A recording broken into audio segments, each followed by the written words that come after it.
मानो की क्या स्थिति होती है। गांधारी ने अपनी बात में बात कही, संतुष्ट में जीवन जीना। तो भगवान पितत्रैव बलदेवेन संयुता, कृष्ण और बलराम ने मिलकर के श्री ब्रज में बहुत बड़े बड़े काम कर दिए। गिरिराज उठाया, आश्चर्य हो गया था। 7 वर्ष का बालक, उम्र 7 साल की थी उस समय कृष्ण की। क्या उम्र होती है 7 वर्ष, लेकिन भगवान श्री कृष्ण ने अपनी उंगली के ऊपर श्री गिरिराज।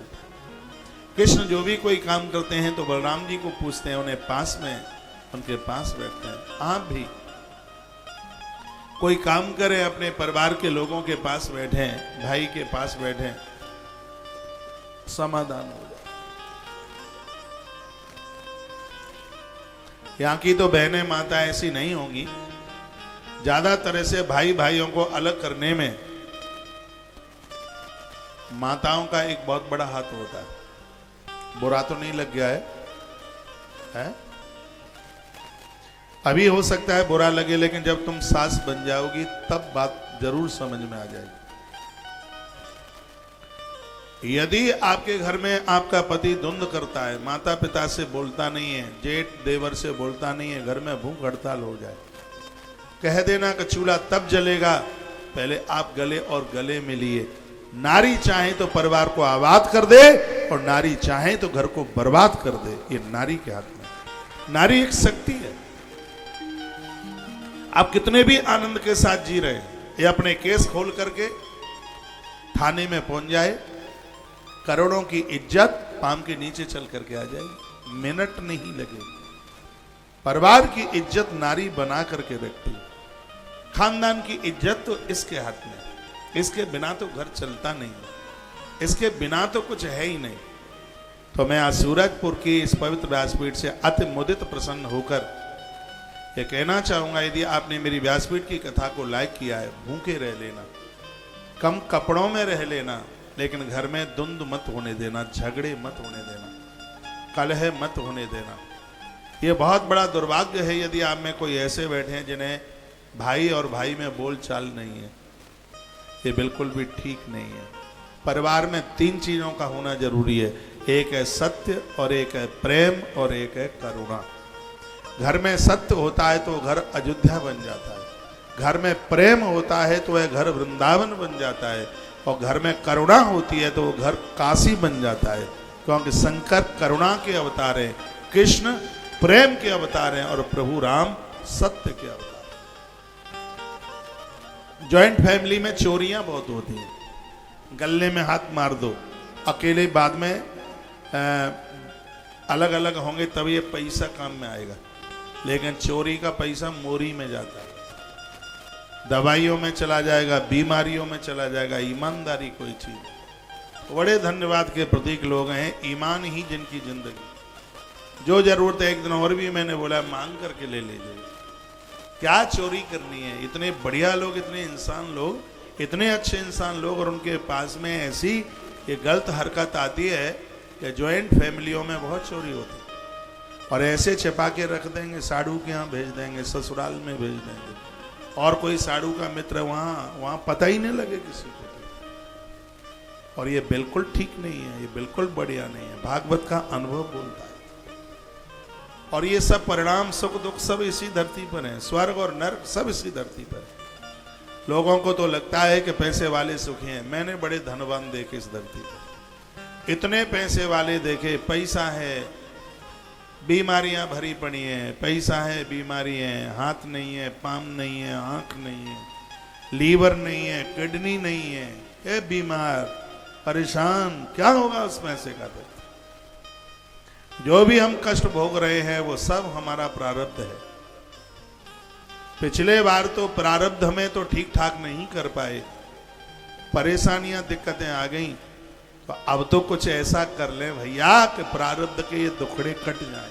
ये दान पुण्य क्यों होता है, पूजा पाठ तीर्थ यात्रा क्यों होती है? ये इसलिए होती है कि यदि पूर्व में हमसे कुछ गलत हो गया है तो किए गए पुण्यों के द्वारा उसको समाप्त कर दिया जाता है। तो ये इसलिए सत्कर्म, अच्छे काम इसलिए किए जाते। 7 दिन 7 रात्रि तक पानी गिरा, वहीं आ जाइए प्रसंग में। 7 ही दिन 7 रात्रि तक ही जल क्यों गिरा? कम ज्यादा गिर जाता? क्योंकि ये पानी गिरा है, ये वासना का प्रतीक है। ये भोग 7 दिन 7 रात ही बरस रहे हैं। कोई कोई बिरला इनसे बच पाता है। ये कोयले का डिपो है। इस कोयले के डिपो में यदि किसी का मुंह काला ना हुआ हो तो वो बड़ा बड़भागी है, भाग्यशाली है। और आज के समय में तो अपने चरित्र को स्वच्छ और शुद्ध रखना बहुत बड़ी बात हो गई है, बड़ी कठिनाई की बात हो गई। ये 7 दिन 7 रात्रि तक गिरने वाला पानी, ये वासना, ये भोगों की वर्षा है। इससे कैसे बच पाओगे? जब इस उंगली के ऊपर गिराज धारण कर लोगे। इस उंगली को सतोगुण कहते हैं। इस उंगली को सतोगुण कहते हैं। और जब व्यक्ति के जीवन में सतोगुण चल के आता है तो वो देवता बन जाता है। उसके अंदर बेईमानी नहीं होती, उसके अंदर उसके निरअभिमानी हुआ होता है। अभिमान होता ही नहीं, उसे अपनी जिंदगी की चिंता ही नहीं होती। कभी कभी बंटवारे में लोग बड़े चतुरा होते हैं। 2 भाइयों में झगड़ा हो गया। जो एक दूसरा उसका भाई था वो थोड़ा सीधा साधा सा था, कुछ जानता ही नहीं था, गरीबी थी, घर में एक ही भैंस थी। बंटवारा हुआ, थोड़ा वो बड़ा वाला था। अब कोई बड़े वाले बैठे हों तो बुरा ना लगे, कभी बड़े बहुत अच्छे होते हैं, छोटे बड़े नटखट होते हैं, और कभी छोटे बड़े अच्छे होते हैं तो बड़े गड़बड़ होते हैं। और जहाँ सभी बढ़िया हो तो फिर तो राम राज है, ये समझ लीजिए। फिर तो वो 2 भाई थे, भैंस एक, बंटवारा कैसे हो? तो बड़े ने कहा कि भैंस पीछे की मेरी और आगे की तेरी। अब वो था, वो उसको चारा खिलाए और बाल्टी लेके दुहने के लिए वो चला जाए, क्योंकि उसकी पीछे की है। अब वो बड़ा परेशान है कि चारा मैं खिलाऊं, दूध वो दो लेता है, बड़ी परेशानी। रजाई एक है, जनवरी का महीना था, ठंड थी ज्यादा। एक रजाई का बंटवारा किया तो उसने कहा, बड़े ने छोटे को कहा, सुन सुन, दिन में रजाई तेरी और रात में रजाई मेरी। अब दिन में तो हल्की सी गर्मी रहती थी, ठंड तो रात्रि में ही होती। कभी कभी इन माताओं को दोष नहीं दिया जा सकता, नहीं दिया जा सकता। ये बड़े परिवार को लेकर बड़ी होशियारी के साथ चलती है। हो सकी पत्नी थी, वो बड़ी होशियार थी, बहुत होशियार थी। वो इधर की रही होगी, धर्मपुर साइड की, बाहर ही होशियार थी। तो उसने देखा कि पति बहुत ज्यादा परेशान है। इधर देखिए, तो उसने अपने पति को कहा कि बंटवारा मैं करूंगी, ये तुम्हारे बस का काम नहीं है। और बंटवारे के लिए उसने अपने जेठ को बुलाया भी नहीं। उसने देखा कि सबसे पहले रजाई का बंटवारा कर दें। तो जैसे ही संध्या का सूर्य अस्त हुआ तो उससे पहले ही उसने पानी की टंकी में रजाई डाल दी। अब जेठ ने कहा, ये क्या कर दिया? तुम्हें क्या मतलब, दिन में हमारी रजाई, हम कुछ भी कर। अब भैंस पर नंबर आया। तो जैसे ही वो जेठानी गई बाल्टी दूध की धोने के लिए, सो उसने एक डंडा भैंस के मुंह में मारा। तो भैंस ने लात फटकार करके जेठानी की नाक तोड़ डाली। अब जेठ को बड़ा बुरा लगा, कहा ये क्या किया? कहा आगे की भैंस हमारी, पीछे की तुम्हारी, हमें तो जो करना होगा सो हम करेंगे। 1 मिनट में बंटवारा बढ़िया हो गया, फिर ठीक से हो गया फिर बंटवारा। तो कभी कभी ऐसी चालूगिरी बड़ा परेशान कर देती है। कृष्ण बलराम की कथा बड़ी अद्भुत है। मुझे तो आज रुक्मिणी मंगल तक पहुंचना है, नहीं तो 1 घंटे तक कथा संगठन के ऊपर कृष्ण बलराम को लेकर के ही होती रहे। यदि किसी के जीवन में कोई संकट है, कोई दिक्कत, कोई परेशानी है, छोटे केस कचहरी लगे हुए हैं, किसी के मकान को, दुकान को किसी ने हत्या लिया है, कब्जा कर लिया है, और घर में गरीबी बढ़ी है, कर्जा बढ़ा है, किसी निपटाने में नहीं आता, तो ये मैं 5 नाम आपको बोल रहा हूं, ये रोज अपनी पूजा में 5 नाम नित्य बोलिए, आनंद हो जाएगा। 5 नाम में एक नाम बलराम जी का आता है, वो नाम बोल रहा हूं। पहला नाम है हरि, दूसरा नाम है हर, तीसरा नाम है हरिश्चंद्र, चौथा नाम है हनुमान, और 5वां नाम है हलधर।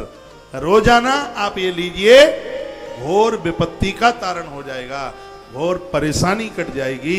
एक बार फिर उच्चारण करूं मैं, हरि, हर, हरिश्चंद्र, हनुमान और हलदर, ये 5। आप गाड़ी पर ज्यादा चलते हैं, ये सब चीजें ग्रंथों में लिखी। आप गाड़ी में बहुत ज्यादा चलते हैं, सड़क पर बहुत ज्यादा चलते हैं, गाड़ी का कभी एक्सीडेंट नहीं होगा, कभी दुर्घटना नहीं घटेगी। पवन देव ने अपने दूसरे पुत्र को वरदान दिया है। हनुमान जी के दूसरे भाई हैं जिसका नाम है गतिमान। गतिमान हनुमान जी के मंदिर में जाएं, हनुमान जी के मंदिर के बाएं चरण का सिंदूर लेके आइए। बायां चरण, हनुमान जी का बायां चरण बाईं साइड में, वो हनुमान जी की तरफ से बायां चरण, आपकी तरफ से नहीं, हनुमान जी की तरफ से उनकी बाईं टांग, उसके चरण का सिंदूर लेके आइए और गाड़ी के ऊपर स्वस्ति बनाइए, स्टेयरिंग पर एक स्वस्ति बनाइए और उस सिंदूर से लिख दीजिए गतिमान। ये हनुमान जी के छोटे भाई को वरदान मिला है, जो तुम्हारा नाम लेकर के यात्रा करेगा उसके साथ कभी दुर्घटना नहीं घटेगी। हमारे ग्रंथ तो बड़े अद्भुत है, अब बहुत आनंद देने वाले। आपके लिए नई सी बात है, मेरे लिए पुरानी बात। 5 नाम मैंने आपको बताया, हरि हर हनुमान हरिश्चंद्र हलधरा। इनका स्मरण मात्र करने से घोर संकट नाशार्थम, बड़े से बड़े संकट टल जाते हैं। ये 5 नाम इतने प्रभावशाली हैं। क्या कर रहे हैं आप? इनको बैठे रहने दीजिए, बैठे रहने। और जो लोग आ रहे हैं उन्हीं के बीच में हो जाएंगे, एडजस्ट हो जाएंगे। काफी खुली जगह है उसमें, थोड़ा थोड़ा आ जाइए आगे, हल्का सा आ जाइए, थोड़ा थोड़ा जाए, नहीं जहां बैठे हो वहां से आगे नहीं, तो बीच में गैप है। घर में खुल के बैठते हैं, सत्संग में चिपक के बैठते हैं, बीच में गैप नहीं रहे, संख्या ज्यादा होगी, सबको बैठने को जगह मिले, थोड़ा थोड़ा बस आगे आ जाए, ठीक है। बोलिए बांके बिहारी लाल की जय, श्री हनुमान जी महाराज की जय हो। तो गोवर्धन यानी इष्ट, जीवन में 4 चीजों का होना बहुत ज्यादा जरूरी है। ये भी रिकॉर्ड कर लो या लिख लो।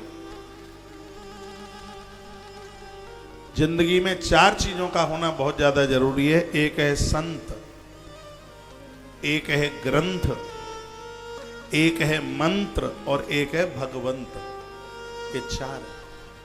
यदि ये चारों हैं तो आप बड़े भाग्यशाली हैं। यदि 4 नहीं है तो कृपया रिक्त स्थान की पूर्ति कीजिए।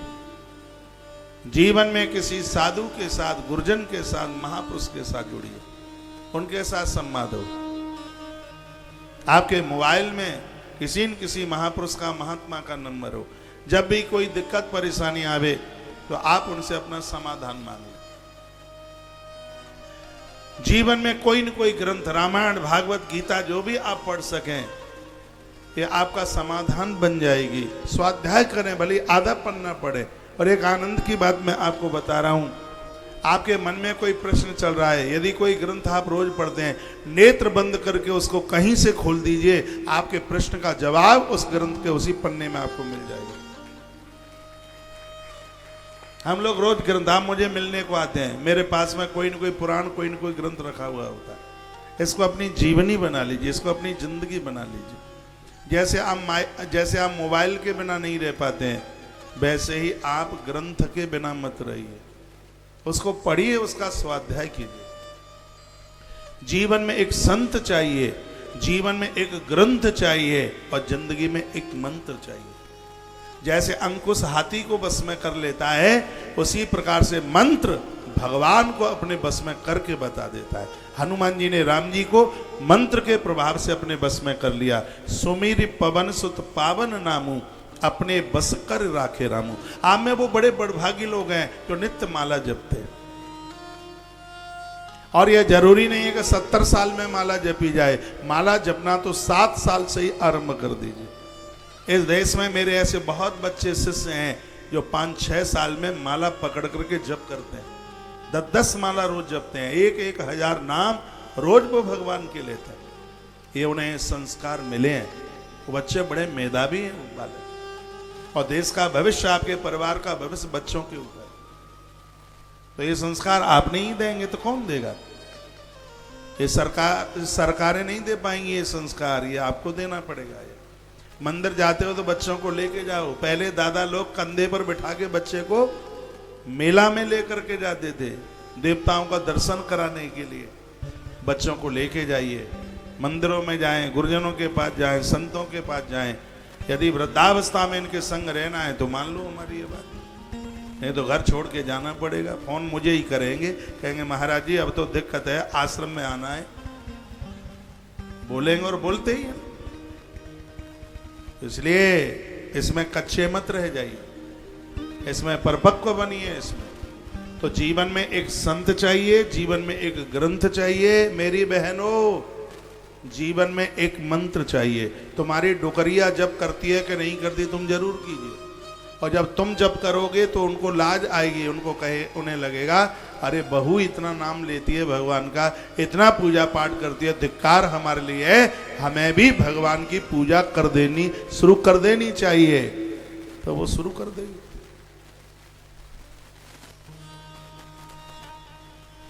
और चौथी बात है कि जिंदगी में एक भगवंत चाहिए, कोई न कोई इष्ट होना ही चाहिए। जैसे एक नारी के लिए पति, वो सब परिवार को देखती है, सभी देवताओं को पूजिए, लेकिन जिंदगी में एक विशेष देवता आपके जीवन में होना चाहिए। महादेव को स्वीकार कर लो इष्ट के रूप में, कृष्ण को स्वीकार कर लो, राम जी को स्वीकार कर लो, भूत प्रेतों को मत करना। ये सौम्य देव हैं, इन्हें इष्ट के रूप में आप स्वीकार कर लो। जीवन में कोई गुरु की बड़ी महिमा है, भारी महत्व है। एक कथा आती है वराह पुराण में। एक बार मेरी भाषा आपकी समझ में आ रही है? तो नए श्रोता आए, आज ही आ जाए, मेरी लैंग्वेज समझ पा रहे हैं आप? Thank you. तो देवर्षि नारद जी क्षीर सागर आए, स्वर नहीं देंगे।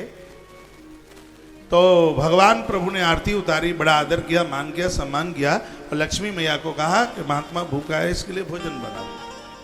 नारद जी के लिए भोजन प्रसाद बनाया गया। नारद जी ने बड़े आनंद के साथ खाया और भोजन करके नारद जी जाने लगे। वहां तक भगवान ने उन्हें विदा भी किया और फिर लक्ष्मी को बोले, सुनो, जिस जगह पर नारद जी ने बैठ के भोजन किया है ना, वो स्थान ज्यादा अपवित्र हो गया है, गैया के गोबर से उसकी लिपाई करो। ये तब जगह शुद्ध होगी। कान के ढपोला खोल के सुन लो, जहां जहां नारद जी के पांव पड़े हैं, जहां उन्होंने भोजन किया है, वो जगह अपवित्र हो गई है। इसको शुद्ध करने के लिए गैया के गोबर से इसकी लिपाई करो।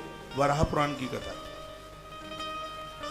तो नारद जी अभी ज्यादा दूर तक नहीं निकले थे। नारद जी सुनते ज्यादा हैं, तो उन्होंने ये बात सुन ली और हाल ही लौट के आ गए।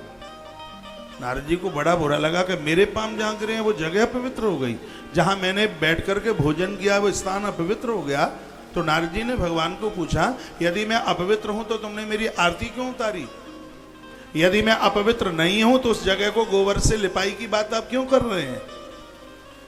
तो भगवान नारायण बोले, नारद जी बुरा ना मानिए, तुम ब्रह्मा के पुत्र हो, तुम्हारा भेष साधु का है, आप महापुरुष का भेष लिए हुए हैं, इसलिए हमने आपकी आरती उतारी है। आप अतिथि हैं, इसलिए हमने तुम्हारी आरती उतारी है, तुम्हारा आदर किया है, तुम्हारा मान किया है। और गोबर से लिपाई की बात मैंने इसलिए कही है, नारद जी तुम्हारा कोई गुरु नहीं है, और निगुड़ी व्यक्ति के पांव जहां गिर जाते हैं वो स्थान अपवित्र हो जाते हैं। ये भगवान प्रभु नारायण के शब्द। जिंदगी नहीं है तब तक शुरू, जब तक जिंदगी में नहीं है कोई बढ़िया सा गुरु। गु शब्द अंधकारोस्ति ऋशब्द प्रकाशतः। गुरु अंधकार के दलदल से हमें निकाल करके प्रकाश के पहाड़ पर ले जाकर के बिठा देता है। इसलिए जीवन में एक संत, एक गुरु चाहिए, जीवन में एक भगवंत चाहिए, जीवन में एक मंत्र चाहिए, और जीवन में एक ग्रंथ चाहिए। यदि ये चारों हैं तो अच्छी बात है, और नहीं है तो कृपया रिक्त स्थान की पूर्ति कीजिए।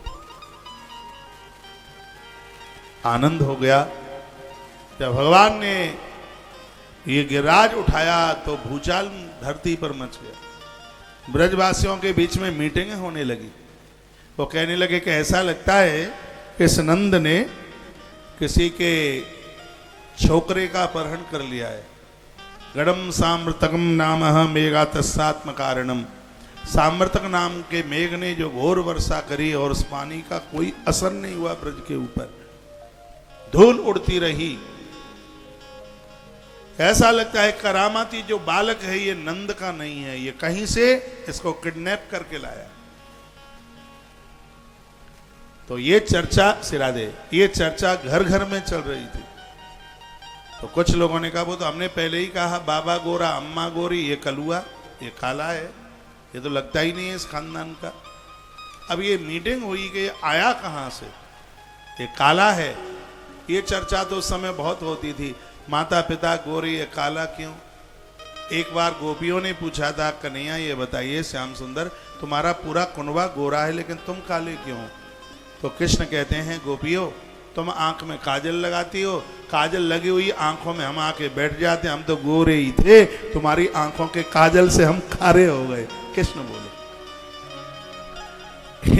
एक दिन गायों ने पूछा कि तुम्हारा सब कुनबा गोरा है, प्रभु आप काले क्यों हैं। भगवान बोले, हम तो गोरे ही थे, जब से तुम कारी कारी गायों का दूध पिया है तब से हम कारे हो गए। एक दिन मैया यशोदा ने पूछा, लाला सब लोग कहते हैं हम गोरे, तू काला क्यों है। तो कृष्ण कहने लगे, मैया इसमें तो कमी तुम्हारी है। जिस दिन रात में हम जन्मे उस दिन अंधेरिया रात थी, उस दिन कालमा छाई हुई थी, तू अपने बगल में हमें सुलाई थी और तूने हाथ से मुझे छाती से लिपटा लिया और एक टांग मेरे ऊपर रख दी। तूने जब हाथ से मुझे अपनी छाती से चिपकाया तो काला काला धुआं भी मुझसे चिपट गया और तूने मेरे कमर के ऊपर टांग रखी, तब से मैं टेढ़ा भी हो गया, बांका भी हो गया। एक ही रात में काला और टेढ़ा दोनों का दोनों में हो गया। एक दिन दुर्योधन ने पूछा, तेरा पूरा कुनबा गोरा है, तू काला कैसे है। तो भगवान ने कहा, ये धूर्त पापी कहेंगे, मैं तेरा काल बन करके आया हूं इसलिए मैं काला हूं। एक बार भगवती राधा रानी ने पूछा, कहा श्याम सुंदर ये बताओ तुम्हारा पूरा कुनबा गोरा है लेकिन तुम काले क्यों। तो भगवान कृष्ण बोले, राधे तुम न होती गोरी तो हम न होते काले। तो राधा ने कहा तो इसका मतलब क्या है। तो भगवान बोले कि गोरे के ऊपर काला ज्यादा जचता है, गोरे को काला आप पहना दो, कपड़ा इतना मलूक लगता है, और हम जैसे काले को यदि काला पहना दिया तो पंडाल छोड़ के भाग जाओगे। काले के ऊपर काला जमता नहीं है, गोरे के ऊपर काला इतना जमता है। तो भगवान बोले तुम गोरी हो इसलिए हम तो तुम्हारे दुपट्टे का काम कर रहे हैं कलुआ बन करके। आनंद हो गया। कृष्ण की तो बातें ही बड़ी अद्भुत है। आइए दो पंक्तियां भगवान के चरणों में समर्पित। जरा इतना बता दे कान्हा तेरा रंग काला क्यों, काला हो करके तू जग से निराला क्यों, इतना बता दे कान्हा। दोनों हाथ ऊपर।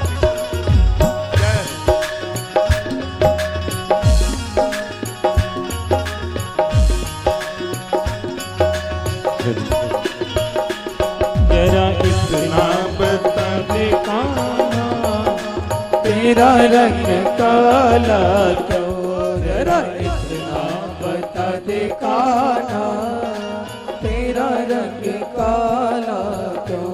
तू काला हो कर भी जमाने से निराला क्यों, तू काला हो कर भी जगह से निराला क्यों। इतना बता दे कान्हा तेरा रंग काला क्यों, जरा इतना बता दे कान्हा तेरा रंग काला क्यों। मैंने काली राती को जन्म लिया, मैंने काली रात को जन्म लिया, और काली गाय का दूध पिया, और काली गाय का दूध पिया। मेरी कमली भी काली है इसीलिए काला हूँ। जरा बता दे कान्हा कि तेरा रंग काला। हरि बोल।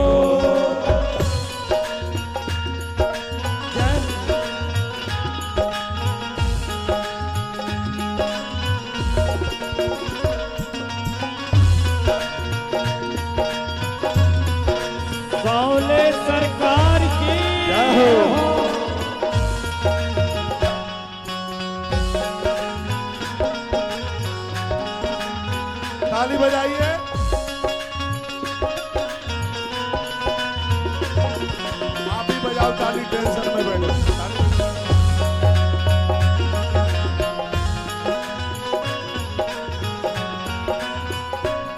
मैंने काली नाग को नाच लिया, मैंने काली नाग पर नाच दिया, मैंने काली नाग पर नाच किया, मैंने काली नाग पर नाच किया।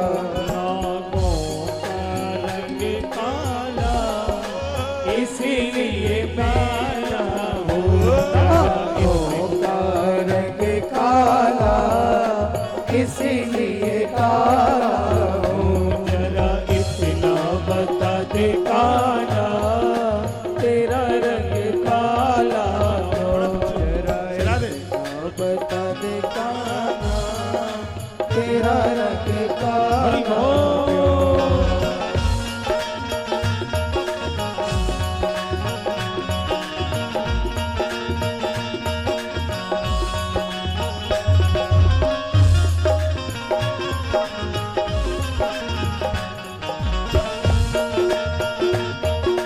हरि बोल।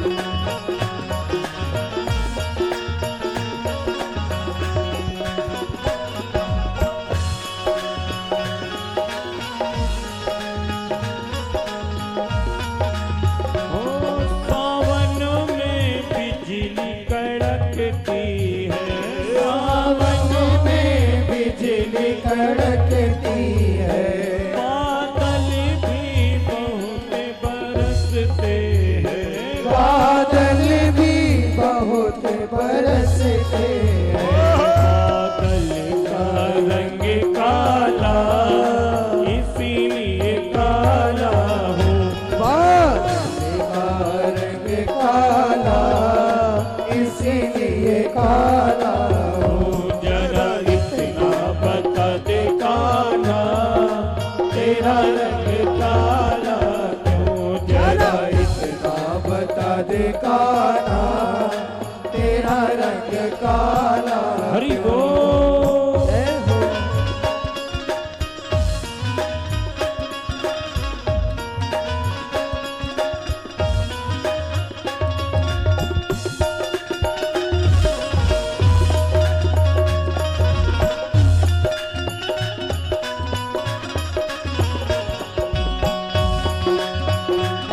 चला दे।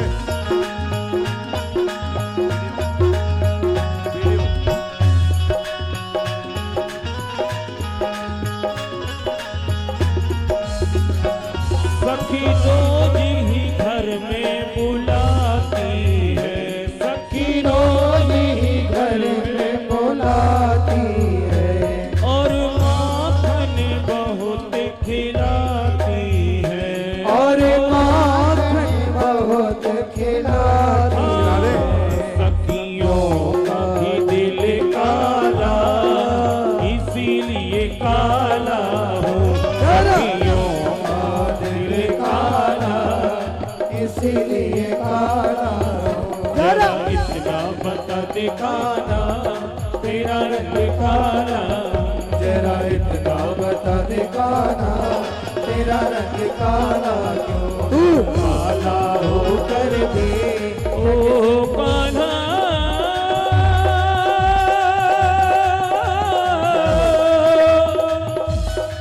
ओ कान्हा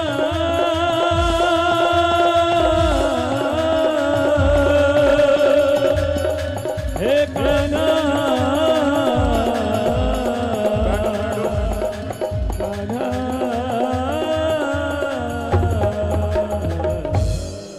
बोली कुंज बिहारी लाल की जय हो, श्री गोवर्धन नाथ भगवान की जय हो।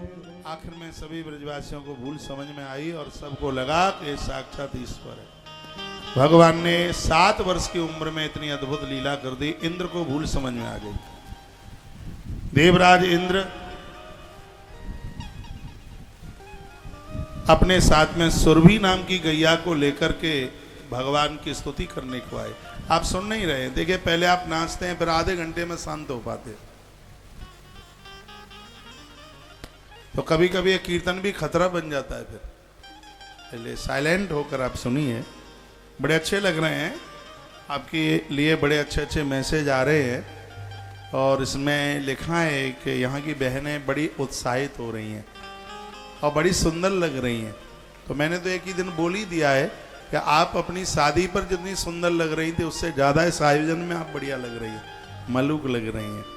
भाई लोग भी बड़े अद्भुत उत्साह है। देखिए, मैं बहुत बार कहता हूँ कि आदमी चमड़े से सुंदर नहीं है, अलंकार आभूषण से सुंदर नहीं है, वो अपने चरित्र और उत्साह से सुंदर लगता है। तो सब चीजें आपको देखने में, आपके अंदर देखने में मिल रही। इंद्र को भूल समझ में आ गई। इंद्र रो पड़े आके भगवान के सामने गिड़गिड़ाने लगे। भगवान ने कहा क्या हुआ है? तो एक कहने लगे भगवान मुझसे गलती हो गई है और मैंने बिना समझी के और मैंने इतनी बड़ी घोर वर्षा कर दी, प्रलयकालीन पानी मैंने गिराया। नमस्तुभ्यं भगवते पुरुषाय महात्मने। मैं आपको नमस्कार प्रणाम करता हूँ। वासुदेवाय कृष्णाय सात्वताम पतये नमः। आप सत्य की स्थापना करने वाले हैं, आप सबके प्राण हैं, आपके बिना कुछ भी नहीं है। भूल हमसे हुई है, भगवान आप हमें माफ कर दीजिए। भगवान ने कहा देवराज इंद्र, गलती तो तुमने बहुत बड़ी करी है, एक बात से हम बस तुम्हें माफ कर देते हैं, वो ये है कि तुम्हारी वजह से मुझे अपने ब्रजवासियों के संग 7 दिन और 7 रात्रि तक एक जगह पर रहने का मुझे मौका मिल गया है। और जिनकी वजह से मुझे अपने भक्तों के संग रहने का मौका मिल जाता है, तो यदि उस व्यक्ति से कोई गलती भी हो गई है तो उसकी गलतियों को मैं क्षमा कर देता हूं, मैं उसकी गलतियों को माफ कर देता हूं। अब देखिए, आपने आयोजन किया है और आयोजन में आने वाले श्रोताओं के हृदय में भगवान बैठते हैं। बिल्कुल ये कथा इसी को स्पर्श कर रही है। मेरे और आपके लिए बड़ी ये अच्छी समझने लायक बात है। यदि आप कीर्तन कराते हैं तो वहाँ सब भक्त इकट्ठे होते हैं, आप कथा कराते हैं, जागरण कराते हैं तो वहाँ सब भक्त इकट्ठे होते हैं। तो भगवान क्या कहते हैं, जिस व्यक्ति के माध्यम से मेरे भक्त इकट्ठे होते हैं और उनके हृदय में मैं जाके बैठता हूँ, मुझे भक्त के दिल में बैठने का मौका मिलता है। इससे मैं उस आयोजक के ऊपर इतना प्रसन्न होता हूँ। भगवान यही तो कहना चाहते हैं, इंद्र गलती तो तुमने की थी, लेकिन तुम्हारी वजह से 7 दिन 7 रात्रि तक मुझे भक्तों के बीच में रहने का मौका मिला, इसलिए तुम्हारी गलतियों को मैं क्षमा कर देता हूँ। मित्तल परिवार के द्वारा भगवान को इन भक्तों के बीच में 7 दिन 7 रात्रि तक रहने के लिए मौका मिल रहा है। यदि कोई जान अनजान में त्रुटि भी हो गई होगी तो भगवान बिल्कुल उसको क्षमा कर देंगे, माफ कर देंगे, क्योंकि शब्द वो अपने मुंह से बोल रहे हैं। आनंद हो गया। गैया मैया ने भगवान का दूध से अभिषेक किया। भगवान को कच्चे दूध से नहलाने पर वंश वृद्धि बढ़ती है। और याद रखना, परमात्मा को, भगवान को कभी भी पक्के दूध से नहीं नहलाया जाता। यानी गर्म दूध किसी भी देवी देवता को स्नान में काम में नहीं लिया जाता। भगवान को नहलाने के लिए कच्चा दूध, और वो पंचामृत में काम आता है। 5 चीजें अमृत हैं। क्या क्या? दूध, दही, घी, शहद और शर्करा। ये चीनी नहीं जो बाजार में मिलती है, वो एक खांड टाइप की आती है, पीला जैसा रंग होता है। पता नहीं मेरी भाषा आप समझ रहे हैं कि नहीं। वो चीनी नहीं होती है, हाँ खांड होती है। वो हमारे यहाँ उसको खांड बोलते हैं, संस्कृत में उसको कहते हैं शर्करा। ये पूजा में, हवन में 25 तारीख को हवन होगा। 25 कब है? कल, परसों है। परसों तारीख 25 है। तो चीनी प्रयोग में मत लीजिए। उसमें हवन की सामग्री में उसे ही मिलाइए। चीनी का कोई मंत्र ही नहीं है ग्रंथ में, शर्करा का मंत्र है। वो पीली प्राचीन परंपराओं से चलती हुई आई है। वो ना मिल पाए तो गुड़ का बुरादा तैयार कर ले। लेकिन ये चीनी है, ये तो खाने में भी ठीक नहीं। इसमें बहुत केमिकल डाले जाते हैं। इसको बनाने का ढंग बिल्कुल बेकार है, ठीक नहीं है। ये भी डायबिटीज बढ़ा रही है। 5 चीज़ों का परहेज कर लो। मेरी बात मान लो, मैं आपसे बहुत स्नेह करता हूँ, इसलिए मान लो। कुकर की दाल मत खाओ बिल्कुल, ये पेट में गैस बना रही है। हार्ट अटैक के लिए ये आगे बढ़ा रही है। कुकर की दाल बिल्कुल ठीक नहीं। मैदा से बनी हुई चीज़ें मत खाइए। थोड़ा बहुत कभी ले लेते हैं वो ठीक है, लेकिन जो चाइना के जो जितने भी पदार्थ हैं वो सब ज़्यादा से ज़्यादा मैदा से ही बनते हैं। चाउमीन और पता नहीं क्या, मैंने तो कभी खाई नहीं। शायद मैंने तो चाउमीन की शक्ल भी नहीं देखी होगी, मुझे ऐसा लगता है। तो कभी ज़रूरत पड़ती नहीं है, खाते पीते हैं नहीं। तो चीज़ें हैं जो मैदा से बनी हैं, इसको कहते हैं वाइट पॉइजन, सफ़ेद जहर। ये स्वास्थ्य के लिए बहुत खतरनाक है। यही तो चीजें हमारे हार्ट के ऊपर मुसीबतें खड़ी कर देती हैं। और एक आगे की चीज है, वो है फ्रिज का पानी। फ्रिज की रखी हुई चीजें और हाल ही उसको आप चूल्हे पर चढ़ा देते हैं, इससे थायराइड होता है। यदि फ्रिज की चीज आप गर्म कर भी रहे तो 45 मिनट का अंतर होना चाहिए, पहले उसको फ्रिज में से निकालिए। और कभी कभी ये फ्रिज में जब चीज रखी जाती है तो उसके ऊपर फफूंदा जैसा लग जाता है, सफेद सफेद लग जाता है। ये तो समझ लो कि जानलेवा है, प्राण लेवा है। फेंक देना, वो कितनी भी कीमती हो, चाहे वो मिठाई हो, चाहे वो सब्जी हो, टमाटर, कुछ भी हो, वो खाने के लायक है ही नहीं। और फ्रिज में 2-3 दिन हो जाते हैं तो उसके ऊपर फफूंदा टाइप का वो सफेद सफेद लग ही जाता है उसके ऊपर। और ये स्वास्थ्य के लिए बहुत हार्मफुल, बहुत हानिकारक है। और एक 5वीं चीज मैं और आपको निवेदन कर रहा हूं, और वो है रिफाइंड। ये बहुत खतरनाक है। ये बहुत ताप पर ये इसको गर्म किया जाता है और फिर उसको बार बार उसको तपा तपा करके आप उसको यूज में करते हैं। यह स्वास्थ्य के लिए बिल्कुल भी ठीक नहीं है। पहला सुख है निर्मल काया। आप स्वस्थ हैं, जिंदगी का सबसे बड़ा सुख है। और आज के समय में आपको कोई रोग नहीं है। आप मेरी बात मान लीजिए, निरोगी, भले ही आपकी 500 डायबिटीज क्यों ना हो, इसका दावा मैं करता हूं छाती ठोक करके, 1 महीने में आपकी डायबिटीज 100 के आसपास होगी। हमने तो प्रयोग किया है, यूज किया है। 4 से इनको इंजेक्शन 2 पूछे जाते हैं, एक सुबह एक शाम को। वो भोजन ही तब करते हैं, पहले उसमें सुई पूछो। 450 जिनकी डायबिटीज, खाली पेट, ये तो मरने की पोजीशन है, और क्या है। तो मेरी बात मान लीजिए, आपको स्वास्थ्य को बहुत लाभ मिलेगा। मैं लिखा रहा हूं, लिख लो। 50 ग्राम काली जीरी, रिकॉर्ड कर लो। 50 ग्राम काली जीरी, 100 ग्राम अजवाइन और 250 ग्राम मेथी के दाने। इनको अलग अलग भूनिए, अलग अलग। एक संग भूनोगे तो अजवाइन कमजोर है, वो जल्दी राख हो जाएगी, और मेथी कठोर है, वो देर में भुनेगी, तब तक ये खत्म हो जाएगा। काली जीरी, ये जीरा नहीं है, काली जीरी आती है। ये 50 ग्राम, ये मात्रा बता रहा हूं। और 100 ग्राम, 50 ग्राम काली जीरी, 100 ग्राम अजवाइन, 250 ग्राम मेथी। इसको पहले सुखाइए छाए में, धूप में नहीं। कोई भी औषधि देसी दवाई है, उसको धूप में नहीं सुखाया जाता। ये नहीं कि सीधे बाजार से लाए और आपने वो बना लिया है, नहीं, पहले उसको छाई में सुखाइए। और सुखाने के बाद इसको अलग अलग भूनिए। जब ये भून जाए तब इसको मिला लीजिए, और फिर उसको मिक्सी में पाउडर बना लीजिए। और कांच की बोतल में इसको रख लीजिए। और सुबह और शाम खाली पेट 1-1 चम्मच मुख में डाल के फंकी लगाइए। फंकी लगा के ऊपर से गर्म पानी पीजिए, सुबह भी और रात को सोते समय। सुबह इसको लेने के बाद 1 घंटे तक कुछ नहीं लेना है, और रात्रि को सोते समय इसको लेने के बाद फिर सो ही जाना है, कुछ लेना ही नहीं है। मीठा छोड़ना पड़ेगा, आलू चावल छोड़ना पड़ेगा, हरी मटर छोड़नी पड़ेगी। हरी मटर में बहुत डायबिटीज है, ये आपको छोड़ना पड़ेगा। और आधा घंटा सुबह शाम आपको वॉकिंग करनी पड़ेगी। जिंदा चाहते हो तो कर लो भैया। ये कोरोना में सबसे ज्यादा मौत उनकी हुई है जिनको भयंकर बहुत भारी डायबिटीज थी। डायबिटीज अंदर से ऐसे गलाती है जैसे घुन लकड़ी को खत्म कर देता है। इसमें बिल्कुल भयभीत होने की जरूरत नहीं, इसमें बिल्कुल डरने की जरूरत है ही नहीं। इसको आप चुनौती दे देंगे, ये जड़ से उखड़ करके भाग जाएगी, आपके आसपास भी नहीं रहेगी। ये नुस्खा है, मैंने बहुतों के ऊपर यूज किया है और लोगों को 100% इसका फायदा मिला है। और कोई ऐसा नहीं है कोई बहुत ज़्यादा इसमें रकम लग रही है, बस थोड़ा बनाना है। तो मैं अपनी बहन माताओं को कहूँगा कि आपके सास ससुर को डायबिटीज है, परिवार में किसी को है, तो ये आप बनाकर उनको तैयार कर दीजिए और उन्हें देना शुरू कर दीजिए, फायदा मिलेगा। उनका मीठा कम कर दीजिए। गुलाब जामुन खाने की जरूरत है तो गुड़ की बना लीजिए, गुड़ डायबिटीज नहीं बढ़ाता, पुराना गुड़ हो तो वो आपको फायदा करेगा। आलू में बहुत है डायबिटीज, बहुत ज़्यादा है। हाँ, आलू में एक गुण है, आलू खाने से बॉडी में दर्द नहीं होता, ये इसकी गुणवत्ता है। हड्डियों में कहीं दर्द नहीं होगा, ये कैल्शियम की पूर्ति कर देता है, ये इसका गुण है।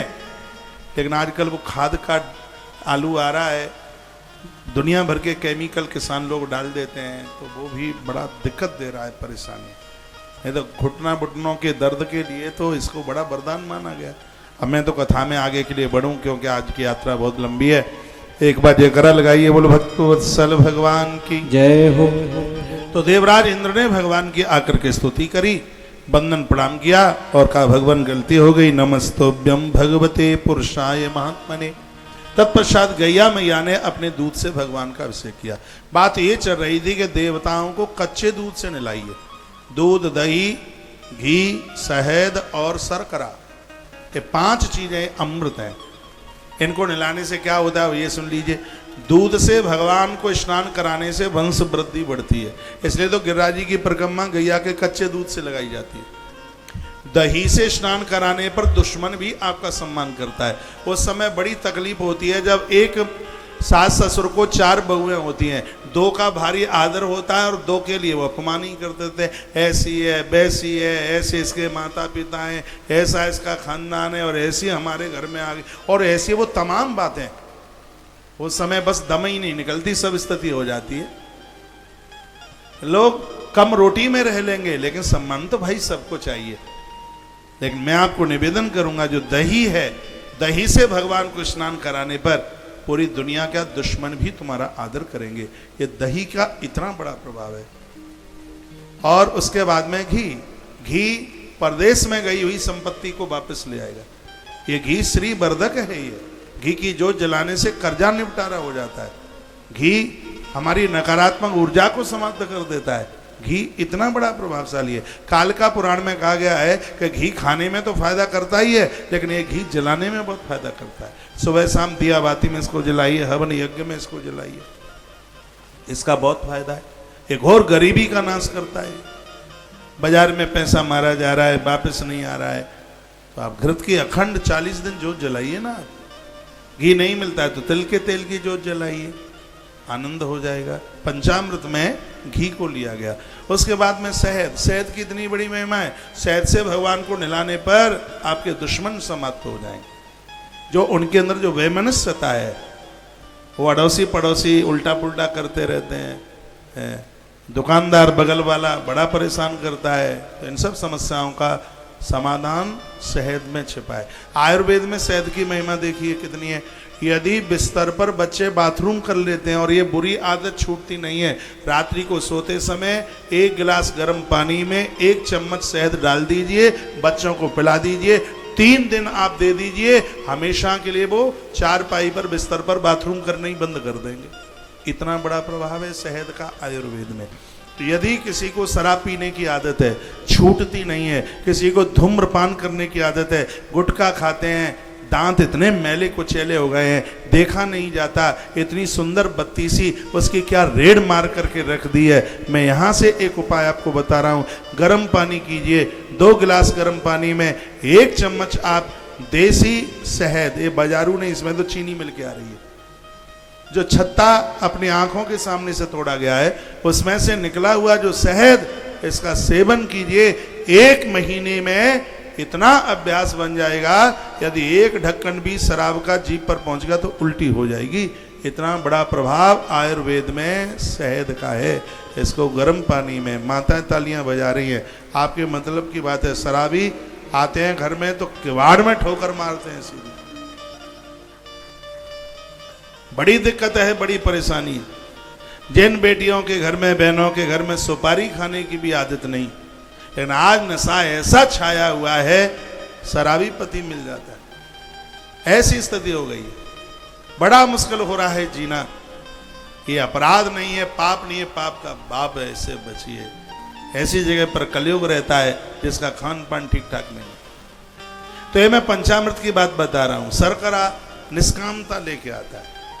तो पंच नद्या सरस्वती मप्यंत ससुतसः, ये 5 चीजों को अमृत कहा गया है। इतनी बड़ी महिमा है इसकी। तो सुरभि नाम की गैया ने, सुनिए, सुरभि नाम की गैया ने अपने दूध से भगवान का अभिषेक किया। भगवान प्रसन्न हो गए। गौ माता भगवान की स्तुति करने लगी, कहने लगी, कृष्ण कृष्ण महायोगिन विश्वात्मा विश्वसंभवा। मैं यहाँ से श्लोक बोलता हूँ, हो सकता है आपकी समझ में ना आता हो। मैं निवेदन करना चाहूँगा कि इस कथा की सुंदरता संस्कृत भाषा से। संस्कृत भाषा तो ऐसे समझ लो जैसे अरहर की दाल में तड़का जीरे का, भोजन के बाद सूखा पापड़, सोते समय एक गिलास दूध। संस्कृत भाषा तो देव भाषा है, इसके बिना तो आनंद ही कहाँ है। आज गैया मैया ने प्रार्थना भगवान को करी और कहा, कृष्ण कृष्ण महायोगिन विश्वात्मा विश्वसंभव भवतालोकनाथेन सनाथा वयमुच्यतम। भगवान आपने मुझे अनाथ को सनाथ कर दिया, आपने आनंद कर दिया। हे भगवान आपने मेरी महिमा बढ़ा दी। हे प्रभु मैं बहुत आनंद उत्मग्न हूं। भगवान कृष्ण ने कहा, हे देवी मैं तुझे वरदान देता हूं, आज की तिथि को गोपाष्टमी के नाम से जाना जाएगा। जो गोपाष्टमी के दिन एक गैया का गोदान करेंगे उन्हें 10,000 गायों का गोदान करने का फल प्राप्त होगा। भगवान ने वरदान दिया। गोपाष्टमी को ऐसे गैया की पूजा किया करो जैसे शिवरात्रि को महादेव की पूजा करते हो, जन्माष्टमी को कन्हैया की पूजा करते हो, नवरात्रा में माता जी की पूजा करते हो। उसी प्रकार से गोपाष्टमी के समय पर गौ माता को हरा चारा खाना खिलाना, गौदान गौ सेवा, ये सब धमनियों में होना चाहिए। हम लोग पूरा 15 दिन गोपाष्टमी महोत्सव मनाते वृंदावन में। टाइम मिले तो आ जाना एक बार। हमारे यहाँ के 3 कार्यक्रम आप जरूर कभी न कभी अटेंड कीजिए। एक ब्रज यात्रा अटेंड करना, आश्रम की ब्रज यात्रा बड़ी अद्भुत होती है। अब की बार 18 मार्च से 24 मार्च तक है। आप में से कोई आए हों पहले ब्रज यात्रा में, उन्हें पूछ लेना क्या आनंद होता है। पूरी लग्जरी गाड़ियाँ होती हैं, एक बार दिखाना पूरा, पूरी की पूरी लग्जरी गाड़ियाँ होती हैं। इस साल 222 गाड़ियाँ थी। एक गाड़ी में 6 लोगों की व्यवस्था करते हैं, कहीं कोई दिक्कत ना हो बैठने करने में। 6 लोग बस, 3 फैमिलियां उसमें बैठ जाते हैं। सुबह चकाचक भोजन करके जाते हैं, रास्ते में भोजन की व्यवस्था होती है और शाम को आकर के फिर गौशाला से यात्रा शुरू होती है। गौशाला में ही रात को आकर के पूरी होती है। 7 दिन तक गाड़ी 24 घंटे संग रहती है। होटल से लाना ले जाना, गाड़ी संग रहती, पूरी लग्जरी गाड़ियां होती हैं। और गौशाला का दूध तो बिकता नहीं है, सबको चकाचक दूध और भोजन में घी सागर से परोसा जाता है। और लो और लो और लो और लो और लो, ले और ले। इतनी खुशामद तो तुम्हारी सास ने भी कभी तुम्हारी नहीं करी होगी जितना कि आश्रम में आने वाले लोगों का इतना ध्यान, इतना ख्याल रखा जाता है। एक बार आप जरूर यहाँ की ब्रज यात्रा जरूर कीजिएगा। एक ये यहाँ का अद्भुत कार्यक्रम है और यहाँ का एक और विलक्षण कार्यक्रम है, वो है एकादशी का उद्यापन। 11 उद्यापन, इतना अद्भुत कार्यक्रम जिसमें मुझे बड़ी संतुष्टि उसमें मिलती थी। अरे जिंदगी भर 11 का व्रत किया है तो उसका उद्यापन तो ठीक होना चाहिए। ऐसे ब्राह्मण आते हैं जो खुद एकादशी 11 करते हैं, नहीं तो शहरों में ब्राह्मण नहीं मिलते, रिक्शे वाले मिलते हैं। वो धोती की लांग लगा करके, कुर्ता डाल के, माथा रंग करके, लिपाई माथे की करके, ब्राह्मण होते ही नहीं है। आज ब्राह्मण का बहुत भारी अभाव हो रहा है, बहुत ज़्यादा हो रहा है। लेकिन तुलसी वन आश्रम गुरुकुल चलाता है, निःशुल्क विद्याएं पढ़ाई जाती है। सैकड़ों ब्राह्मण हैं हमारे पास और एक से एक अद्भुत, इतना बढ़िया ये होता है उद्यापन। लोग कहते हैं महाराज जी बहुत बहुत थैंक यू, आनंद आ गया, ऐसा होता है। अब के बाद एकादशी का उद्यापन 23 और 24 नवंबर में 2 दिन, एक दिन पहले आना पड़ता है, 10वीं को आना पड़ता है क्योंकि 2 दिन की तो पूजा है और उसके तत्पश्चात 25 तारीख की वापसी, तो लगभग 4 दिन से लग जाते हैं। और व्यवस्थाएं कि पूछो ही मत, शादियां तो फेल हो जाती। मैं तो एक दावा करता हूं, अनाउंस करता हूं कि कार्यक्रम कराइए, आपकी समझ में ना आवे तो आपने जितना पैसा दिया पूरा रिफंडेबल, पूरा का पूरा, चाहे वो ब्रज यात्रा हो और चाहे वो एकादशी का उद्यापन हो, कोई भी हो। ये मैं हाथ उठा करके बोलता, क्योंकि मुझे पता है, क्योंकि ये कोई धंधा नहीं है, ये कोई पैसा कमाने की बात है, ऐसा नहीं। आज तो हमारी आवाज में भगवान की कृपा से इतनी बड़ी ताकत है, एक आवाज लगा दें तो सुबह से लेकर रात तक कमरा भर जाए। ऐसे ऐसे धनाढ़ संभ्रांत लोग बैठे हैं। लेकिन मैं ऐसा कभी करता नहीं। थोड़े थोड़े सहयोग लोगों से लेकर गौशाला चलती, आनंद होता है। आज इतना बड़ा 56 भोग लग रहा है, और जहां मैया का जन्म हुआ है राधा रानी का, रावल गांव में, बिल्कुल ठेठ उसी मंदिर में जहां मैया जी प्रकट हुई हैं। क्या हमारे पास इतने लोग नहीं? कोई कहता है महाराज जी 51,000 ले लो, कोई कहता है 1,00,000 रुपया ले लो और आज का 56 भोग हमारी तरफ से लग जाए। मैंने कहा नहीं, मैंने टीवी पर अनाउंस कर दिया कि पूरे देश का 56 भोग लगेगा, सिर्फ 500-500 रुपए की सहयोग राशि जमा कर देना। उससे इतना बड़ा काम हो रहा है उससे, क्योंकि इसमें सबको भाग मिले, सबको सौभाग्य मिले। इसमें आज शाम को 6 बजे वहां राधा रानी के मंदिर में 56 भोग लग रहा है। मैया जी के लिए पोशाक की व्यवस्था की गई, बहुत आनंद का कार्यक्रम है। अब हम तो वहां हैं नहीं, लेकिन मन से तो हमारी हाजिरी वहीं लग रही है। आज की कथा को भी भगवती राधा रानी का नाम लेकर चरणों में, अब किनकी बिटिया है ये आपको पता होगा, लेकिन साक्षात ऐसा लग रहा था कि आज सूरजपुर में राधा रानी ही प्रकट हो गई थी। तो बड़ा आनंद हुआ है, बहुत अच्छा लगा है, बढ़िया लगा। तो इस बात को अपने ध्यान से कभी निकालना मत। गोपाष्टमी के दिन एक गाय का गोदान 10,000 गायों के गोदान के बराबर है। भगवान श्री कृष्ण ने ऐसा वरदान दिया और तिथि का नाम ही गोपाष्टमी रख दिया। इस साल भी कम से कम 100 गायों का तो गोदान 108 गायों के लिए सोचा है। 108 गायों का गोदान गोपाष्टमी के समय पर होगा। ये गैया हम गुजरात से लेके आते हैं, राजस्थान में हनुमानगढ़ गौशाला। आप आइए कभी, 18-19 नस्ल की गाय है और गाय बड़े आनंद में जीवन जी रही है। हर साल ये गायों का क्रय होता है और अब के बार मैंने ऐसा अनाउंस कर दिया है, जो पहले अग्रिम अपनी राशि जमा करा देंगे तो 27,500 रुपया ले रहे हैं, लेकिन गोपाष्टमी के समय पर गैया इतनी महंगी हो जाती है कि आश्रम को हर साल नुकसान हो जाता है। तो यदि आप अग्रिम जमा कर देते हैं तो अभी हम श्राद्ध पक्ष में गाय लेके आ जाएंगे खरीद करके, और उस समय यदि उसी समय आप आए तो अब के बार आपको गौदान की सहयोग राशि 31,000 रुपया जमा करनी होगी। बाहर मुझे टीवी पर आप सुन पा रहे हैं और आपने मन बना लिया है कि गौतीर्थ तुलसी तपोवन गौशाला में यहाँ गाय बेची नहीं जाती है। 20 साल के बाद भी आप जाओगे तो आपको आपकी गाय वहीं मिलेगी। यहाँ के कुछ ढंग हैं, यहाँ के कुछ रूल हैं। इसी की वजह से पूरा देश आज इस गौशाला के साथ में जुड़ा है। देश में गौशालाएं बहुत हैं, लेकिन तुलसी तपोवन गौशाला जैसी गौशाला शायद खोजने से मिल जाए। इस ढंग की, इस तरीके की गौशाला जो अपना मन बना रहे हैं कि हमें गोदान नवंबर में आके करना है, बैंक की रसीद सिर्फ लेके आना, 27,500 रुपया पहले जमा कर देना, जैसे गाय आ जाएंगी खरीद करके, और नहीं उसी समय आप आएंगे तो आपसे सहयोग राशि 31,000 रुपये की ली जाएगी। गोपाष्टमी की महिमा भगवान कृष्ण ने बढ़ाई और कहा, हे देवी मैं तुझसे बहुत ज़्यादा प्रसन्न हूँ और यह मेरा वरदान है कि आज की तिथि को गोपालाष्टमी के नाम से जाना जाएगा, गोपाष्टमी के नाम से जाना जाएगा। गौ माता की आंख में आंसू आ गए हैं, भगवान ने इतनी महिमा बढ़ा दी है। और गैया मैया भी कहने लगी है कि जो भगवान श्री कृष्ण को वंदन करेंगे, प्रणाम करेंगे, उनके घर में दूध दही की कमी नहीं आएगी, उनके घर में वंश वृद्धि की कमी नहीं आएगी। इसलिए तो हरिवंश पुराण की कथा सुनी जाती है, उसमें कृष्ण के ही तो चरित्र हैं। गौ माता ने भी अपने हृदय से बहुत कुछ आशीर्वाद दिया है। एक बार जयकारा लगाइए हमारे साथ, बोलिए गौ माता की जय हो। गाय के प्रति पूरी की पूरी श्रद्धा रखिए। ये गिरिराज पूजा कल से आप सुन रहे हैं, और तत्पश्चात अष्टमी के बाद में हरि प्रबोधनी एकादशी आई, जैसे देव उठनी एकादशी कहते हैं।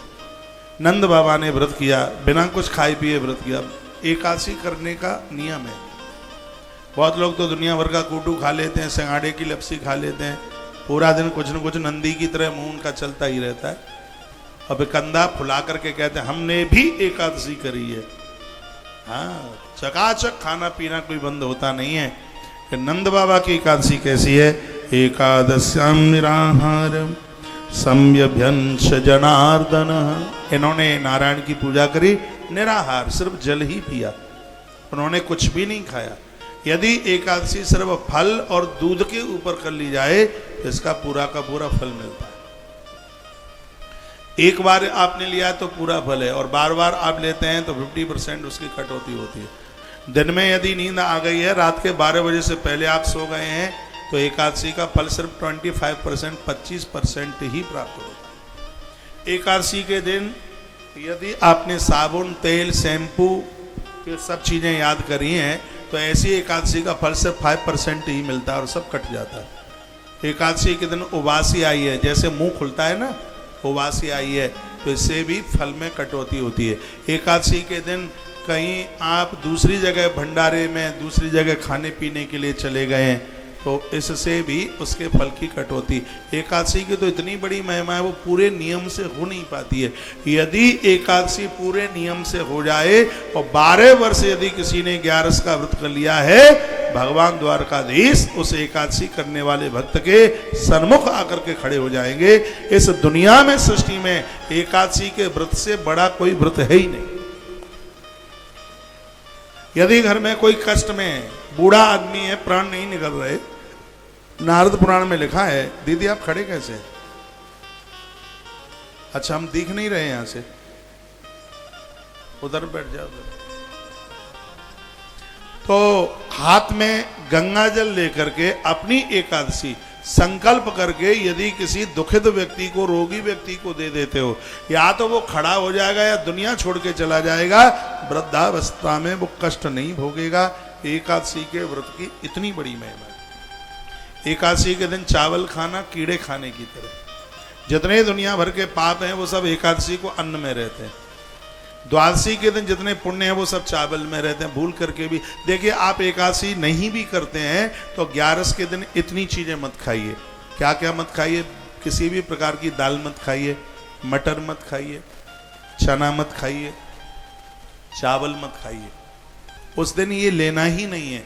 और कच्चा भोजन मत कीजिए। या तो दोपहर के समय में पराठा बना लीजिए या पूड़ी बना लीजिए, मीठा खीर बना लीजिए, खाए की समा के चावल की बना लें, सिंगाड़े की लपसी बना लें, ये चीज़ ले लें। आप व्रत नहीं भी कर पाते हैं तो इन चीज़ों को प्रयोग में बिल्कुल भी न लें। 3 दिन में एकादशी का व्रत पूरा होता है। 10वीं के दिन एक ही बार भोजन लिया जाता है, रात में नहीं लिया जाता। एकादशी के दिन एक ही बार फलिहार लिया जाता है, और द्वादशी वाले दिन भी एक ही बार भोजन लिया जाता है। तब ये 3 दिन में ये एकादशी पूरी होती है।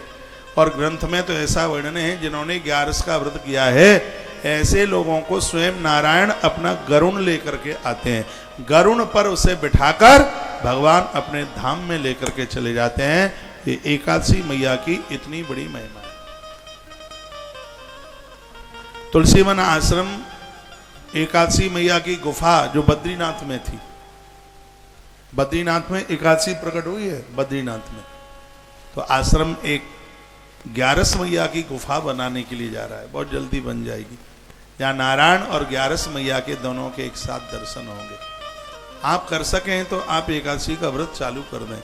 कब से करना है? अभी चातुर्मास चल रहा है, चौमासे में कोई व्रत, एक गणेश व्रत जरूर आरंभ किया जाता है, और एक प्रदोष का व्रत शुरू किया जाता है, और सब व्रत दिवाली के बाद देव उठ जाए तब फिर शुरू कर लीजिए। अगेन में उत्पन्ना एकादशी से भी कर सकते हैं, और दिवाली के बाद में जो हरि प्रबोधनी एकादशी पड़ती है उस दिन से आप आरंभ कर दीजिए। और जब उसमें एक अधिक मास पड़ जाए उसके बाद उनका उद्यापन विसर्जन कर दीजिए, उद्यापन कर दीजिए। बहुत बड़ी महिमा है। एकादश्याम निराहार समभ्यर्च जनार्दन। नंद बाबा ने 11 का व्रत किया, तो एकादशी की रात्रि को सुबह द्वादशी लगने वाली थी, उनको लगा कि सवेरा हो गया, तो रात को 1:30 बजे जमुना जी में नहा लिए। 1:30 बजे, 3 बजे से पहले पानी को जगाया नहीं जाता, 3 बजे से पहले। इसलिए हम लोग कितने भी प्यासे रहे, 12 बजे के बाद पानी नहीं पीते। आप तो पीते रहिएगा, हाँ आप पीते रहे ना, तो आपका काम नहीं चलेगा। लेकिन 3 बजे से पहले नहाया जाता है, उसको आसुरी स्नान कहते हैं। 3 बजे से पहले नहीं स्नान किया जाता, 3 बजे से ब्रह्म मुहूर्त आरंभ होता है। और नंद बाबा से ऐसी गलती हो गई है कि उनको लगा कि सवेरा हो गया तो 1:30 बजे ही नहा लिए रात को, वरुण ने अपने अनुयायी को भेजा और वो पकड़ करके घसीट करके नंद बाबा को ले गए और वरुण लोक में ले जाकर के डाल दिया। इधर देखा तो नंद कहीं है ही नहीं। सब लोगों को बड़ी चिंता हो गई है, बड़ा दुख हुआ कि बाबा कहाँ चले गए, बाबा कहाँ चले गए। सो देखा कि नदी के किनारे बाबा के सब वस्त्र वगैरह रखे हुए थे, लगा के बाबा पानी में डूब गए। क्या कन्हैया ने कहा तुम लोग इंतजार करो और मैं अभी पता लगा करके आता हूँ। और उसी समय भगवान श्री कृष्ण और वहाँ से चल पड़े और सीधे वरुण लोक पहुँच गए। वरुण देवता ने भगवान को आते हुए देखा, खड़े होकर स्वागत सम्मान किया, कहा नमस्तोभ्यम भगवते ब्रह्मणे परमात्मने। 3 शब्द वरुण ने भगवान को बोले। एक कहा कि हे ब्रह्म आपकी जय हो, हे परमात्मा आपकी जय हो, हे भगवान आपकी जय हो। 3 वाक्य बोले। वेदांती उन्हें ब्रह्म कहते हैं, योगी उन्हें परमात्मा कहते हैं और भक्त उन्हें भगवान कहते हैं। ये श्लोक 2 बार व्याख्यान भागवत में इसका हुआ है। और उसके तत्पश्चात वरुण की आंख में आंसू आ गए। तो भगवान ने कहा कि हमारे पिताजी को तुम कैसे उठा करके लेके आए, और पुत्र वही है जो माता पिता के कष्टों का तारण कर दे, निवारण कर दे। आप सुन नहीं रहे, इधर देखिए। और बीच में गैप बिल्कुल मन छोड़ना, क्योंकि पंडाल खचाखच भरने वाला है, जगह मिलेगी नहीं बैठने के लिए, इसलिए बीच का गैप समाप्त करके ही बैठना है। तत्पश्चात वरुण देवता ने हाथ जोड़ के कहा अजानता माम के मूढ़े ना कार्य वेदना। भगवान ये मेरा जो पार्षद था, मेरा शिष्य था, वो अजान था, वो जानता नहीं था, वो मूढ़ था, और उसने तुम्हारे पिता को पकड़ करके वो यहाँ ले आया, उसकी माफी मैं आपसे मांगता हूँ। तो ये कथा क्या कहती है मालूम है? ये कथा कहती है कि बच्चे यदि गलती करके आ जाएं तो आप उनकी हमदर्दी मत बनिए, गलती का साथ मत दीजिए। जिन बच्चों ने जहां गलती किया उनसे आप माफी मांगिए। आप उनसे कहिए बच्चा है, इसने गलती कर दी है, बेटा ने गलती कर दी। कभी कभी ऐसा होता है, बेटा गलती करके आ जाता है और पापा लाठी लेके निकल आता है घर से। ये बिल्कुल गलत है। गलती का एहसास होना चाहिए। घरों में भी ऐसा होता है, देवरानी का बेटा जेठानी के बेटे ने कूट दिया, हाँ वो लड़ने को और चली गई, बेटा भी उसी का ही पीट के आया है और बेल ना लेकर के और पहुंच गई है। ये देख लीजिएगा। बच्चों से गलती हो गई है तो बोल दो ना, बच्चों से गलती हो गई है, मैं इनको हटकूंगी। लेकिन वो हटकना तो होता नहीं है, फिर ताल ठोक करके लड़ने को, युद्ध करने को और तैयार हो जाती है। मैंने देखा है कि एक ने तवा मारा फेंक के, टांके 40 आए। ऐसा देखिए, अन्याय के पक्ष में बिल्कुल रहना ही नहीं है। मुझे भगवान वरुण देव की बात इतनी बढ़िया लगी, उनकी आंख में आंसू आ गए और वो रो पड़े। उन्होंने क्या कहा, अजानता मायके मूढ़े ना कार्य वेदना। ये मूढ़ है, अविवेकी था, इसको समझ नहीं थी। गलती का एहसास प्रभु मैं करता हूँ, गलती इससे हो गई है, आप बस हमें क्षमा कर दीजिए, गलती हो गई हमसे। क्या सुंदर वाक्य बोला, अजानता माम कई ने मूढ़े ना कार्य वेदना। वेद कहते हैं कि यदि आपके अपनों से कोई गलती हो गई है तो लड़ने के लिए मत निकलिए, उनसे क्षमा मांगिए, उनसे माफी मांगिए। सामने वाला व्यक्ति मुस्कुरा के चला जाएगा, क्योंकि युद्ध में फायदा आज तक नहीं हुआ है। अगल बगल वालों से लड़ाई बच्चों की वजह से ही हो जाती है। गली मोहल्ले में वो झगड़ा लड़ाई करके आ जाते हैं, उसी के लिए बोलचाल बंद हो गई, लड़ाइयाँ हो गई। नहीं, गलती का एहसास कीजिए। वरुण देव ने भगवान की आरती स्तुति करी। तत्पश्चात नंद बाबा को कृष्ण लेकर के आए मृत्युलोक में। सगरे ब्रजवासी दौड़ के आएगा, बाबा तुम कहाँ चले गए थे, बाबा तुम कहाँ चले गए थे, कम से कम बोल के तो जाते, कहाँ चले गए थे। आंख में आंसू आ गए नंद बाबा के में। और नंद बाबा ने कहा, बेटा क्या बताऊं, मैं तो साधारण सा इसको बालक समझ रहा था, लेकिन अपनों तो बेटा साक्षात भगवान है। वरुण ने मुझे जेल में डाला, लेकिन कन्हैया की उसने आरती उतारी। सगरे ब्रजवासी कृष्ण के पास आ गए और बोले, लाला हमने न्यों सुनिए तू भगवान है, वो मित्र मित्र जैसी बातें। कहाँ बिल्कुल, कहा तो तेरे पास बैकुंठ होगा? कहा है ना, हमें दिखाई दे। कृष्ण ने कहा आंखें बंद कर लो, सबको बैकुंठ का दर्शन करा दूंगा। शीघ्र ब्रजवासियों ने अपने नेत्रों को बंद किया और भगवान ने शीघ्र ब्रजवासियों को अपने बैकुंठ धाम जाकर के भेज दिया। स्वयं भी गए, गद्दी पर जाके बैठ गए। दरवाजे पर जय और विजय दोनों भगवान के पार्षद। तो ऊपर के लोकों में रहने वाले लोगों की कुछ विशेषता है। जो देवलोक में रहते हैं उन्हें पसीना नहीं आता, उनकी परछाई धरती पर नहीं गिरती और उनके आंख के पलक ऊपर से नीचे नहीं गिरते। ये ऊपर के लोक में रहने वाले देवों की ये विशेषता है। तो जब वो जय और विजय खड़े हुए थे तो पलक नीचे गिर नहीं रहे थे। तो ब्रजवासी ने एक से दूसरे से पूछा, भैया न्यों बताओ कि हाड़मास को आदमी है कि पत्थर की कोई शिला है? अरे जाके आंखें ऊपर से नीचे क्यों नहीं गिर रही? तो ब्रजवासी उनकी पलकों के सामने हाथ से यूं करने लगे, यूं जाके। तो जय विजय ने कहा, ग्वारियो सीधे खड़े रहते हो कि अभी धुनाई पिटाई करे? तो ब्रजवासी बोले, अरे ये तो सांचू माचू को बिल्कुल हमें तो मारेगो। ब्रजवासी थर थर कांपने लगे। इतने में अंदर से आवाज आई और कहा कि भगवान ने तुमको बुलाया है। ब्रजवासी अंदर गए, कन्हैया ने खड़े होकर स्वागत ब्रजवासियों का किया। बैकुंठ की कथा चल रही है और कृष्ण ने कहा, अरे ब्रजवासियों ये बताओ कि तुम्हें मेरा बैकुंठ कैसा लगा? ब्रजवासियों ने कहा, 2 पैसा कौन है? 2 पैसा कौन है? कहा क्यों? अरे बुरा मत मानियो लाला कन्हैया, हमारे वृंदावन में चीर घाट है वो जहाँ का है, हमारे यहाँ कालिये मर्दन है वो यहाँ का है, हमारे यहाँ सेवा कुंज है वो यहाँ का है, हमारे यहाँ निधि वन है वो यहाँ कहाँ है? इसलिए ब्रज में रहने वाला व्यक्ति कहता है, स्वर्ग अपवर्ग लेकर के करेंगे क्या?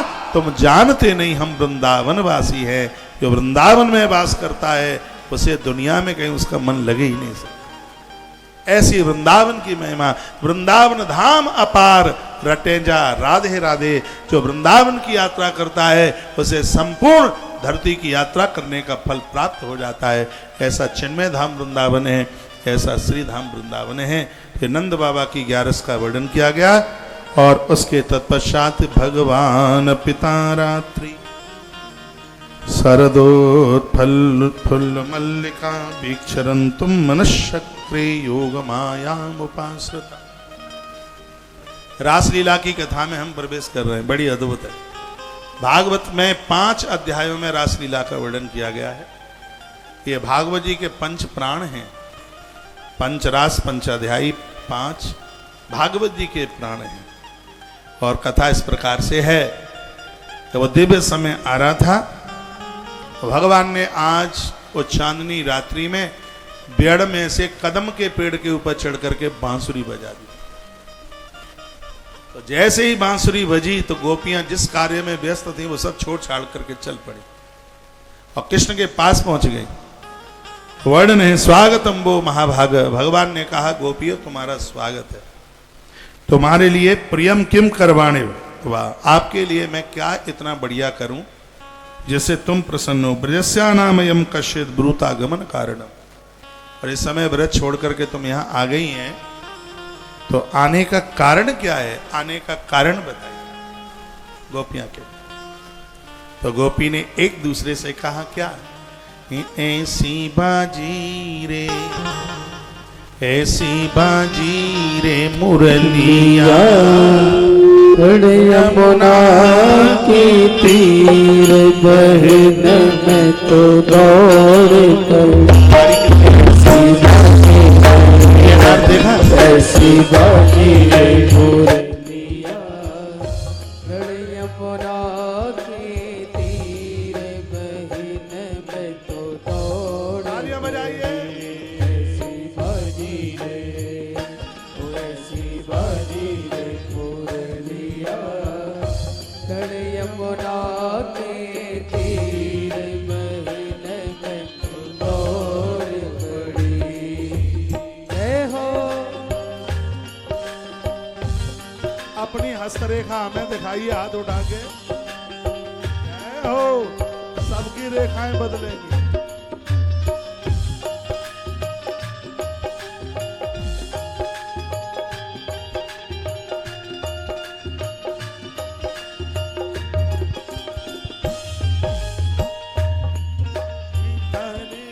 बांस की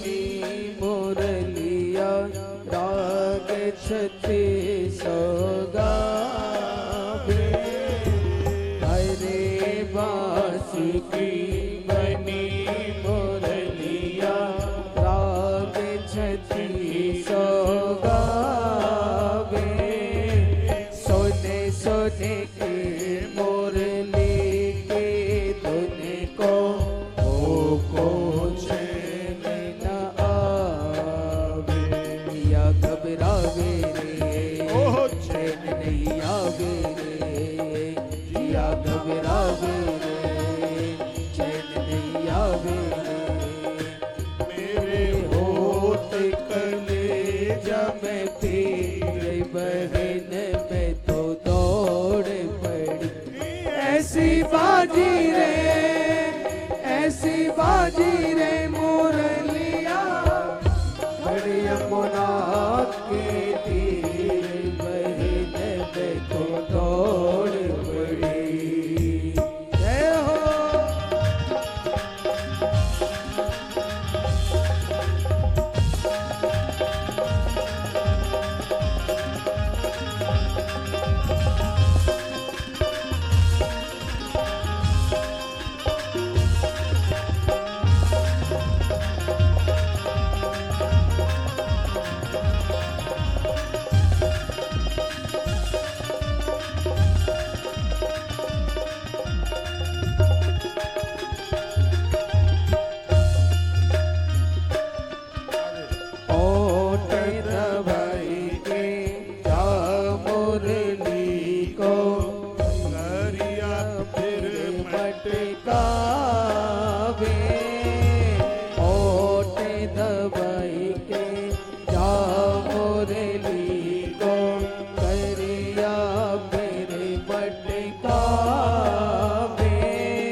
मतवारो रे नंद को लाला रे बड़ो मतवारो रे नंद को लाला रे भयो बड़ो पीर बहन में दौड़ पड़ी ऐसी बाजी रे मुरलिया बड़ी यमुना के तीर बहन में तो दौड़ पड़ी ऐसी बाजी रे मुरलिया बड़ी यमुना के तीर बहन में तो दौड़ पड़ी ऐसी बाजी रे मुरलिया बड़ी यमुना के तीर बहन में तो दौड़ पड़ी रास बिहारी सरकार की जय तो गोपियां आपस में कह रही थी कि कन्हैया ने बांसुरी बजाई और वेणु में मेरा नाम लिया, इसलिए मैं दौड़ती हुई चली आई। आज गोपियां भगवान के सन्मुख चल के आ गई हैं। हल्ला गुल्ला मत कीजिए, बैठे रहिए, अब ही तो कथा में आनंद आवेगा। मौसम बहुत बढ़िया है और मुझे विश्वास है कि आप 7:30 बजे तक मुझे टाइम देंगे। नहीं दोगे? हैं? देंगे। 7:45 बज जाए तो, 8 बज जाए तो, 8:30 बज जाए तो, और 9 बज जाए तो। धन्यवाद है आपके लिए, क्या कमाल के श्रोता। तो इतना बजाएंगे नहीं, आप चिंता न करना। तो स्वागतम वो माँ भाग प्रियम किम करवाणी वा, कहा तुम्हारा स्वागत है। प्रेस्यानामयम कश्चित ब्रूता गमन कारणम। श्री राधे, माइक मोबाइल इधर रखो। ब्रूता गमन कारणम, आने का कारण क्या है बताइए। तो गोपियां बोली कि पहले एक एक करके आपने हमें बुलाया है और हम आ गई हैं, तो पूछते हैं कि आने का कारण क्या है। भगवान ने कहा बातें मत बनाओ। रजन्येशा घोर रूपा घोर सत्तन शेविशा, रात का समय है, घोर रात्रि है, और ऐसी रात्रि में मातरम पितरम पुत्रः भ्रातरः पतियश्चवः, इस रात्रि में तुम अपने पति को, पुत्र को, सास को, घर के लोगों को तुम छोड़ करके आ गई हो, तो यह तुम्हारे धर्म के विपरीत है। ऐसा भगवान श्री कृष्ण गोपियों के साथ बोले। और कृष्ण ने क्या सुंदर बात कही, वो कहते हैं भर्तु सुषुणम श्रीणाम परो धर्मो यम आया। बहनों सुन लीजिए, कृष्ण का शब्द है कि नारी के लिए पति सेवा से बढ़कर इस मृत्यु लोक में कोई सेवा नहीं है। पति सेवा से पातिव्रत धर्म उसके लिए सबसे बड़ा धर्म है। स्वयं भगवान के शब्द हैं, भगवान कहते हैं भर्तु शुश्रूषणम श्रीराम परो धर्म यमाय, उसके लिए परम धर्म है। गोस्वामी जी ने भी रामायण में बोला, यही ते अधिक धर्म नहीं, एक ही धर्म एक व्रत नेमा, काय वचन मन पति पद प्रेम। नारी के लिए एक बहुत बड़ा धर्म है कि मन वचन और कर्म से वो पति की बन करके रहे, उसके हाथ में उनकी सेवा हो। अब बूढ़ी माताएं बैठी हैं, वो कहेंगी महाराज जी ये देवियां पति को तो पूछती रहेंगी, लेकिन हमारा क्या होगा? तो हमारे ग्रंथ में कहा गया कि पति की सेवा करना है धर्म, और इन वृद्धों की सेवा करना है परम धर्म। यही ते अधिक धर्म नहीं, दूजा सादर सास ससुर पुत्र। भगवान कहते हैं हे देवियों, जो नारी पातिव्रत जीवन जीती है प्रकृति उसके बस में हो जाती है, पूरी प्रकृति उसके बस में होती है। और भगवान ने उस समय एक बड़ी अद्भुत कथा सुनाई। कृष्ण कहते हैं कि हमारे इस ब्रज में एक अग्निहोत्रीय ब्राह्मण रहता था, रोजाना यज्ञ करता था, हवन करता था, उसके बाद ही वो पानी पीता। उसके आंगन में हवन कुंड जिसमें आग जलती ही रहती थी। एक दिन ऐसा हुआ, वो कहीं बाहर से हारा थका हुआ आया था, पत्नी ने उसे पानी पीने को दिया, पत्नी के घुटने पर मस्तिष्क रख करके वो सो गया, उसको नींद आ गई। घर में छोटा सा एक बालक था, 1.5-2 साल का बच्चा होगा। बालक लुढ़कता लुढ़कता हवन कुंड के पास पहुंच गया जिसमें आग धधक रही थी, और वो स्त्री देख रही है कि मेरा बेटा यज्ञ कुंड के पास पहुंच गया है। पति को जगाती हूं तो मेरा पातिव्रत धर्म नष्ट होता है। पति को जगाने से यदि पातिव्रत धर्म नष्ट होता है तो जो देवियां पति के पीछे लाठियां लेकर के भागती हैं उनका कौन सा धर्म नष्ट होता होगा, भगवान ही जाने भैया। पति को जगाइए, ट्रेन निकल रही है उसको जगाइए, भोर हो गया है, समय ज्यादा हो गया, उसे ऑफिस जाना है, उसे जगाइए। और रात को 2 बजे तुम उसको कंधा में हिला हिला के, क्यों मुझसे बात क्यों नहीं करते, क्यों मुझसे बात क्यों नहीं करते, क्यों मुझसे बात क्यों नहीं करते, तो इसको अपराध कहा गया। इसको